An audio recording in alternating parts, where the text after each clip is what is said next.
Hello students, how are you? Hope so आप सभी बहुत अच्छे होंगे। मैं Devki Nandan Vishwakarma, chemistry teacher.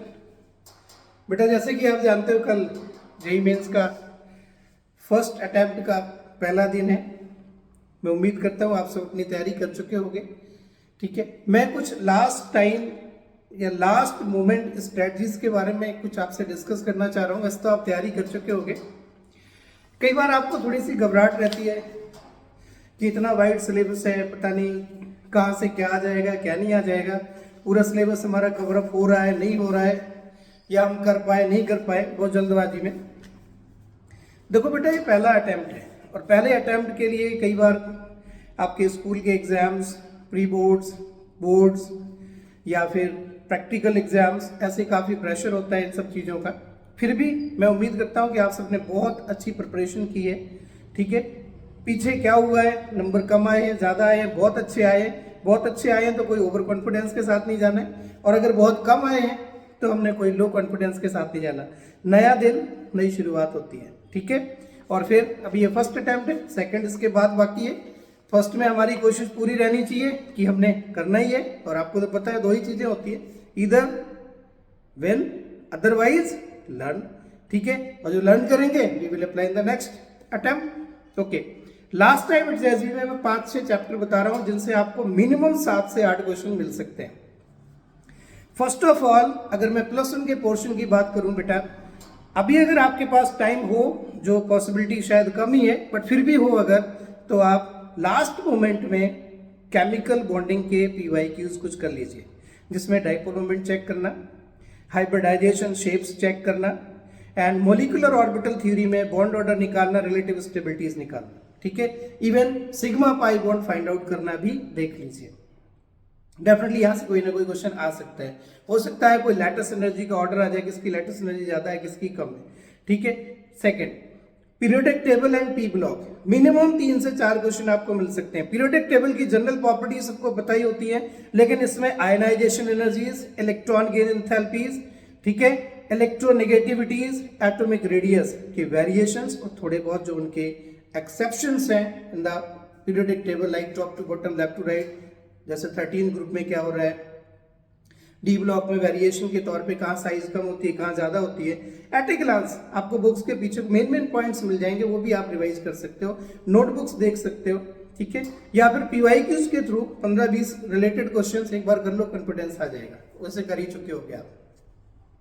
Third, coordination compound. Coordination compound और केमिकल बॉन्डिंग काफी मिलता जुलता है। Valence bond theory, crystal field theory, ठीक है, कलर शो करना, पैरामैग्नेटिज्म शो करना, और लास्ट में जो कोऑर्डिनेशन कंपाउंड्स के क्वालिटेटिव एनालिसिस हैं, लाइक हीमोग्लोबिन में किसका कौन से मेटल का कॉम्प्लेक्स है, ठीक है, या सिस प्लेटिन क्या है, कुछ इस टाइप के, जिंक किस में होता है, कोबाल्ट किस में है, मैग्नीज किस में है, मैग्नीशियम किस में है, ठीक है, कुछ इस टाइप की चीजें देख लीजिए। कोऑर्डिनेशन कंपाउंड से एक आध क्वेश्चन IUPAC का भी आ सकता है, लीगेंड से रिलेटेड आ सकता है कि कौन सा एम्बिएंट लीगेंड है, किसकी क्या डेंसिटी है, coordination number, primary valency, secondary valency, etcetera. तीसरा important, chemical equilibrium and ionic equilibrium. थोड़ा सा मुश्किल है चैप्टर, बट इसमें फॉर्मूलेज हैं, अगर आपको फॉर्मूले भी दिमाग में रह गए तो क्वेश्चन निकल जाएगा। KP-KC रिलेशन, इक्विलिब्रियम कांस्टेंट्स के फैक्टर्स अफेक्टिंग, ली चैटेलियर प्रिंसिपल के साथ कुछ एप्लीकेशंस, फैक्टर्स, इनर्ट गैस का एप्लीकेशन है जैसे, और आयनिक इक्विलिब्रियम में तो है ही pH कैलकुलेशन, या थोड़ा बहुत एसिड बेस्ड थ्योरीज हैं जिसके बेसिस पर Lewis acid, Bronsted acid, relative strong acid, weak acid, उसके कंसेप्ट्स आ सकते हैं। बफर सॉल्यूशन के एग्जांपल पूछ सकते हैं आपसे, या फिर इंडिकेटर किसमें क्या यूज कर सकते हैं, सॉल्ट हाइड्रोलिसिस के जो क्वेश्चंस हैं एक बार उसको भी चेक करके जाइएगा। इसके बाद +1 में मैं आपको कहूंगा GOC एंड हाइड्रोकार्बन। अगर आपने बहुत डिटेल चैप्टर नहीं करा है या आप भूल गए हो तो सिर्फ PYQs कर लीजिए। इंडक्टिव इफेक्ट, रेजोनेंस या मेसोमेरिक इफेक्ट, हाइपर कंजुगेशन के कुछ एप्लीकेशंस हैं। हो सकता है वो इजी क्वेश्चन आ जाए, कौन सा इलेक्ट्रोफाइल है, कौन सा न्यूक्लियोफाइल है। ठीक है, यहाँ पे भी कार्बन की बॉन्डिंग होती है तो सिग्मा बॉन्डिंग, पाई बॉन्डिंग के बेसिस पे क्वेश्चन आ सकते हैं। रेजोनेंस स्टेबलाइजेशन वाला कोई क्वेश्चन आ सकता है। ठीक है, ये पूछ सकते हैं कौन से carbocation, carbanion as a reaction intermediate के रिएक्शंस में बनते हैं, उनकी स्टेबिलिटी ऑर्डर क्या है। ठीक है, या फिर टाइप्स जो बाद में इनोलाइजेशन है, टॉटोमेरिज्म का क्वेश्चन आ सकता है, ऑप्टिकल या ज्योमेट्रिकल आइसोमेरिज्म का क्वेश्चन आ सकता है। तो एक बार गो थ्रू कर लीजिए। मैं जो टॉपिक बोल रहा हूँ इनको जरूर ध्यान से देख के जाना, आपके लिए बहुत बेनिफिशियल होगा। पहला अटेम्प्ट है, पेपर बहुत मुश्किल नहीं आएगा, तो इसके साथ साथ आप इसको एक बार करके देख सकते हो, रिलेटेड क्वेश्चंस देखने हैं कुछ, ठीक है। And then if we talk about atomic structure और first chapter basic concept of chemistry, ये यूजुअली सबको आते होते हैं। अगर आप नहीं आता तो एटॉमिक स्ट्रक्चर में क्वांटम नंबर्स और कुछ फॉर्मूले बोहर थ्योरी के, डी ब्रोगली के एंड फोटोइलेक्ट्रिक इफेक्ट के, ठीक है, इन पे कोई एक आध न्यूमेरिकल आ सकता है। बोहर में हाइड्रोजन स्पेक्ट्रम पे बेसिस पे कोई क्वेश्चन पूछ सकते हैं। क्वांटम नंबर्स फाइंड करना, इलेक्ट्रॉनिक कन्फिगरेशन लिखना भी चेक कर लीजिए कि किसी का लास्ट इलेक्ट्रॉन का क्वांटम नंबर निकाल दो, कौन सा क्वांटम नंबर पॉसिबल भी है या नहीं पॉसिबल है, like these type of questions. If we talk about in plus two में पहला चैप्टर है basic concept, solution chapter, solution, chemical kinetics and electrochemistry. इनके अगर आप फॉर्मूले भी कर लोगे और इन तीनों से मिलाकर के अगर 5 क्वेश्चन भी आएंगे तो फॉर्मूले पे बेस्ड आपको 3 क्वेश्चन मिल सकते हैं। केमिकल काइनेटिक्स में first order, zeroth order, collision theory, Arrhenius equation, इनके फॉर्मूले और इनसे रिलेटेड कुछ ग्राफ्स हैं। यस, डायरेक्ट फॉर्मूला पुट करके क्वेश्चन आ सकता हो सकता है कोई इक्वेशन दे दी जाए, ऑर्डर ऑफ रिएक्शन पूछी जाए, कोई स्टेटमेंट ऐसी दे दी जाए कि rate of the reaction is directly proportional to the concentration, order of reaction बताइए। यूनिट ऑफ रेट कांस्टेंट्स पे क्वेश्चन आ सकते हैं, कोई एग्जांपल बेस्ड क्वेश्चन पूछ सकते हैं, factors affecting of temperature like collision theory में आर्हेनियस इक्वेशन पे न्यूमेरिकल पूछ सकते हैं। सॉल्यूशन में कोलिगेटिव प्रॉपर्टीज सामने पड़ी हुई है, फॉर्मूले एक बार नोट डाउन कर लीजिए। वॉन ऑफ फैक्टर के बेसिस पर कुछ वेरिएशन, एलिवेशन हो रहा है, डिप्रेशन हो रहा है, फ्रीजिंग हो रहा है, किसमें मैक्सिमम है, किसमें मिनिमम है, इस टाइप के क्वेश्चन भी आ सकते हैं। ओके। इलेक्ट्रोकेमिस्ट्री में नस्ट इक्वेशन पे कोई ना कोई numerical, EMF of the cell निकालना देख लीजिए। कोलराउस लॉ, कोई लाइक आपको कंडक्टेंस के बेसिस पे alpha, degree of dissociation find out करना हो, फेराडेज लॉ के जो फॉर्मूले हैं उन पे फाइंड आउट करना हो कि कितना चार्ज पास करना है, कितनी अमाउंट डिपोजिटेड हो रही है, या फिर इलेक्ट्रोलिसिस प्रोडक्ट्स बताने पड़ सकते हैं, ठीक है। And then if you talk about electrochemical cell के तो जस्ट एप्लीकेशंस हैं। हाँ, कोरोजन पे क्वेश्चन आ सकता है कि रस्ट क्या बनता है, कैसे बनता है, फैक्टर्स फेवरिंग क्या है, हाइड्रोजन ऑक्सीजन फ्यूल सेल के बारे में हो सकता है, एक लेड स्टोरेज बैटरी में इक्विवेलेंट वेट पूछ सकते हैं, तो एक बार इसको भी गो थ्रू कर जाइए। बट मेन इंपॉर्टेंट जो प्लस 2 का पार्ट है उसमें कोऑर्डिनेशन कंपाउंड, D&F और इलेक्ट्रोकेमिस्ट्री में रिडॉक्स पार्ट कवर अप हो जाता है आपका। और अगर मैं ऑर्गेनिक की बात करूं, ऑर्गेनिक इजी लगे आपको या मुश्किल लगे, बट ऑर्गेनिक में सबसे पहले आप हेलोएल्केन्स कर लीजिए, बायोमोलिक्यूल और अमाइंस का पोर्शन कर लीजिए। यहां से ज्यादा मुश्किल क्वेश्चन नहीं आते अगर आपने एक बार डिटेलिंग कर रखी है। हेलोएल्केन्स में SN1, SN2, E1, E2, Wurtz reaction, फिडलक्राफ्ट reaction, ठीक है, और कुछ उसकी लाइक हेलोएरियंस एसिड रिएक्शन क्यों नहीं शो करता, या कुछ इसमें ऑप्टिकल एक्टिविटी के बारे में कि रेसमाइजेशन है, इन्वर्जन है, ठीक है, इस टाइप के क्वेश्चन है। Markovnikov rule, anti Markovnikov rule, और कुछ बेटा रिड्यूसिंग एजेंट्स स्पेशली पढ़ लीजिए। LiLH4 कहाँ क्या करता है, NaBH4 कहाँ क्या करता है, ठीक है, ऑक्सीडाइजिंग एजेंट K2Cr2 कहाँ क्या करता है, KMnO4 किसको ऑक्सीडाइज करता है, ठीक है, हैलोफॉर्म टेस्ट कैसे होता है, लुकस टेस्ट कैसे होता है, विलियमसन सिंथेसिस रिएक्शन कब हो सकती है, कब नहीं हो सकती है, डो प्रोसेस क्या है, क्या कंडीशन है उसकी, ठीक है, बाल्द-शीमन रिएक्शन कहाँ पे होएगी, गेटरमैन और गेटरमैन और सेंडमैन रिएक्शन में कंपैरिजन है, कहाँ पे कैसे कैसे बनेगा, नहीं बनेगा, ठीक है। लाइक एक बार गो थ्रू कर लीजिए रिएक्शंस। अगर कोई आपको कंप्लीट करने को आ जाता है, कोई 4 प्रोडक्ट्स बना के कौन सा सही है कौन सा नहीं है, तो आप उस टाइप के क्वेश्चंस कर सकते हो। देखो, फिनॉल, अल्कोहल, फिनॉल और ईथर से एक तो फिनॉल में एसिडिक ऑर्डर के क्वेश्चन आ सकते हैं, सॉल्युबिलिटी बेस्ड क्वेश्चन आ सकते हैं। फिनॉल एसिडिक है अल्कोहल से कि नहीं है। फिनॉल में नाइट्रोफिनॉल्स, हेलोफिनॉल्स, क्रिजोल्स, मिथॉक्सी, अमीनोफिनॉल्स, इनकी आपस में एसिडिक ऑर्डर क्या है और क्यों ये ज्यादा एसिडिक है as compared to the alcohol. Electrophilic substitution करता है, इसकी 3-4 बहुत इंपॉर्टेंट रिएक्शन है। Reimer Tiemann reaction, Kolbe's reaction, coupling reaction, ठीक है। और जो इसकी फिनॉल की रिएक्शन है कार्बन डाइसल्फाइड में जब आप करते हो तो ये ऑर्थो पैरा देता है, लेकिन जब वाटर के साथ करते हो तो दोनों ऑर्थो और पैरा एक साथ देता है। उसका रीजन, ठीक है, ये क्यों ज्यादा इलेक्ट्रोफिलिक है। फिनॉक्साइड बन जाता है, स्टेबिलिटी बतानी है। विलियमसन सिंथेसिस वाली रिएक्शन यहाँ पे भी है। ईथर में कौन सा बॉन्ड ब्रेक होगा ऑन हाइड्रोलिसिस, कौन सा नहीं होगा।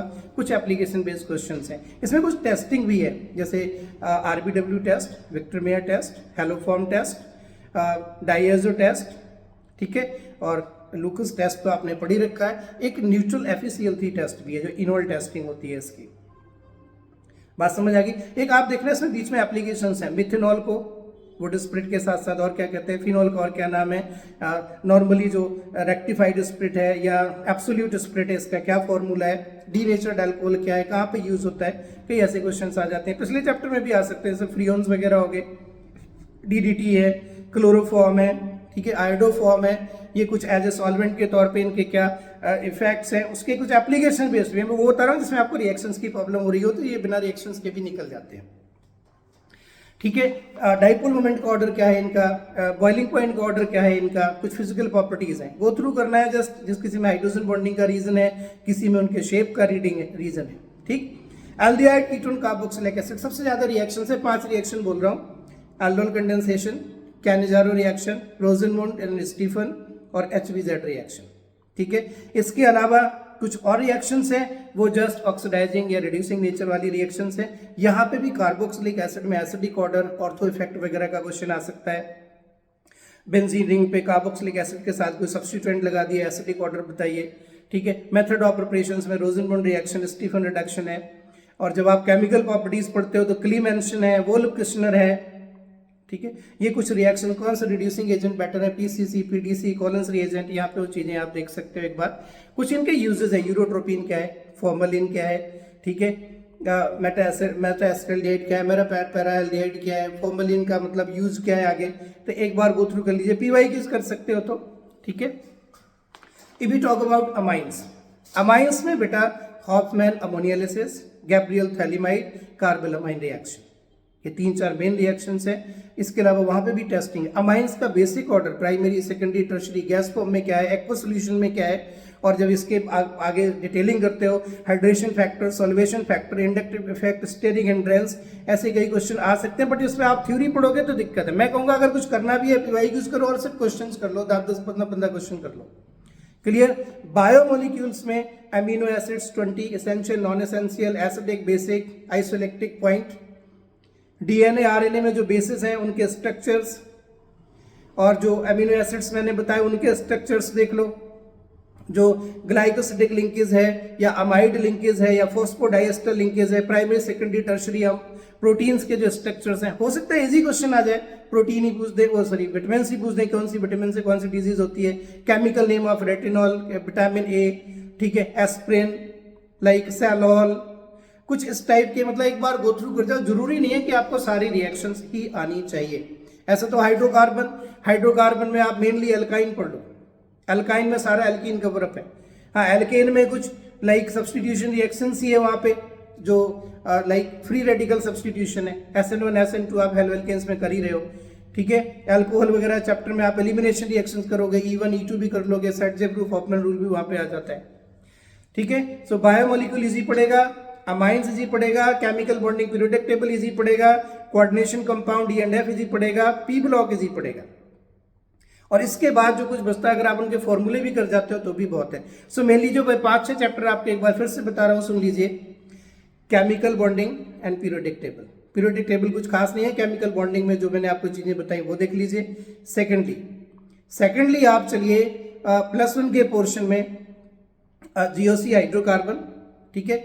P ब्लॉक वाला पोर्शन +1 +2 का कंबाइन, उसमें ऑक्सी एसिड के स्ट्रक्चर्स क्या हैं, BF3 एसिडिक है, लुईस एसिड है, बेसिक है, H2SO4 के तमाम जो है सल्फर के एसिड्स हैं, फास्फोरस के एसिड्स हैं, हेलोजन के एसिड्स हैं, इनका एसिडिक ऑर्डर ऑक्साइड्स का, हाइड्रोक्साइड्स का, ठीक है।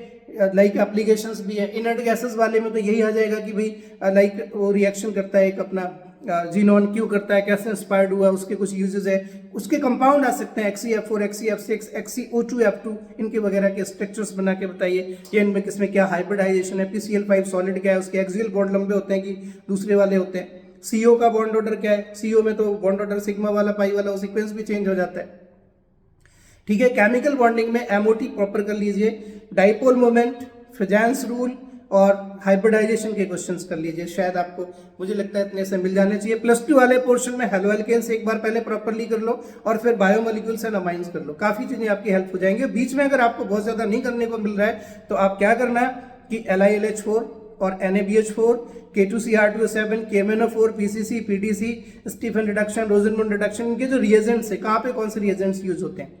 नेम्ड रिएक्शंस में कैनिजारो, एल्डोल, रीमेटिमर, कार्बोलामाइन, ठीक है।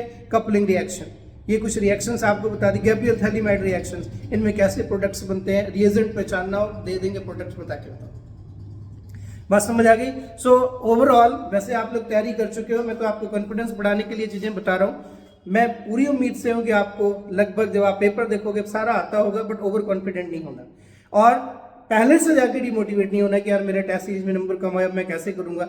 इत्मीनान से पेपर देखो, 5-5, 7-7 क्वेश्चन पहले ढूंढो, मुश्किल है तो ठीक है, इजी है तो 10 क्वेश्चन तक जाओ, उसके बाद संभल के, नेगेटिव मार्किंग नहीं करनी, ठीक है। ऐसा नहीं सोचना है कि किसने कहा था इजी पेपर में तो 10 क्वेश्चन ही हो, जब आप पेपर दे के आओगे कोई जगह में 20 के 25 के, जिसने भी 15 से ज्यादा क्वेश्चन करे समझ लेना उसके काफी क्वेश्चन नेगेटिव होंगे। केमिस्ट्री स्पेशली, केमिस्ट्री इजी होती है बट कंफ्यूजन होती है, इसमें क्लैरिटी करने के लिए प्रैक्टिस चाहिए, प्रॉपर होमवर्क पे ध्यान देना चाहिए था आपने, प्रॉपर टेस्टिंग पे ध्यान देना चाहिए था, पूरी ईमानदारी से करो, सिलेबस कुछ है ही नहीं। तो आज मैं आपको और कोई ज्ञान नहीं देना चाहता, आप सबको बहुत बहुत all the best. Cool mind से 1-8 घंटे देख लो, और पढ़ना है तो पढ़ो, सो जाओ, सुबह जागो, 1-8 घंटे में आप पूरे स्कैन करके फॉर्मूलेज देख लो और सारे सब्जेक्ट्स का, चाहे फिजिक्स हो चाहे मैथमेटिक्स का, पूरा फुल कॉन्फिडेंस करके जाओ। ये दिमाग में लेके नहीं जाना कि मेरा ये सब्जेक्ट वीक है, ये मेरा ये सब्जेक्ट अच्छा है, इस पर मेरा ज्यादा कॉन्फिडेंस। हाँ वहां जरूर, वहां आप जिस सब्जेक्ट में कॉन्फिडेंस ज्यादा पहले वो शुरू करो, ठीक है। बट मैं फिर भी कहूंगा कि केमिस्ट्री को बेटा लास्ट में ना करना। केमिस्ट्री ऐसे होता है 25 क्वेश्चन में से 7-8 क्वेश्चन बिल्कुल इजी होते हैं, आप अगर ढूंढ पाओ उनको तो। वैसे तो सारे पेपर में 7-7, 8-8 क्वेश्चन हर सब्जेक्ट के इजी होते हैं, अगर आपने वही ढूंढ लिए तो आप देखो 3 में 25 क्वेश्चन हो गए, 25 into 4 भी 100 होता है मिनिमम, बता रहा हूं। और अगर आपने ये 10 या 12 क्वेश्चन तक ले गए तो आप देख लो मोर देन 30-35 क्वेश्चन और स्कोर 140-150 के पास पहुंच जाएगा। तो डरने की जरूरत नहीं है, बहुत कुछ सीखोगे और मैं उम्मीद करता हूं कि पहली अटेम्प्ट में आपकी अच्छी परसेंटाइल आएगी। लेकिन ड्यूरिंग एग्जाम ये दिमाग में बिल्कुल नहीं रखना कि मेरी परसेंटाइल होगी कि नहीं होगी, अच्छी आएगी कि नहीं आएगी, पेरेंट्स क्या सोच रहे होंगे, टीचर क्या सोच रहे होंगे। हमें आप सब पे पूरा भरोसा है, हम सब की तरफ से आप सबको ऑल द बेस्ट। बस स्माइल रखिए, डिप्रेशन या कोई परेशानी दिमाग में नहीं आनी चाहिए, बस ऐसे करो, एंजॉय करके आते, देखते हैं क्या होता है। ओके, चलो all the best, thank you, thanks a lot.